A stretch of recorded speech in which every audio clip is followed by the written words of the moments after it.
Hello everybody, welcome back. Today as well we have got to another video. In this video I'll show you how you can make friends list private on Facebook. But before that, please do make sure to like our video, subscribe our channel, and without any further delay, let's start.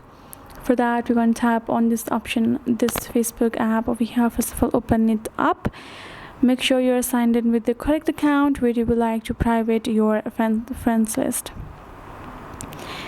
Then you're gonna go ahead, tap on this menu icon at the bottom right corner, and now go ahead, switch to your private profile since I was in my page. Now you're gonna go ahead, tap on the menu icon at the bottom right again, tap on this square icon on top right section, and then from this section you're gonna go ahead, go to this audience and visibility, and you're gonna go to the section of, and then you're gonna tap on this option of how people find and contact you.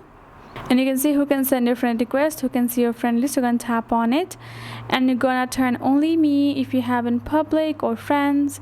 That means if you have public, everybody will be able to see. If you have friends, only your friends will be able to see. But you want it private, tap on only me, tap on save, and now it's to only you and nobody else will be able to see it. That is it. Hope this video helped. Thank you so much for watching. I will see you guys in our next video.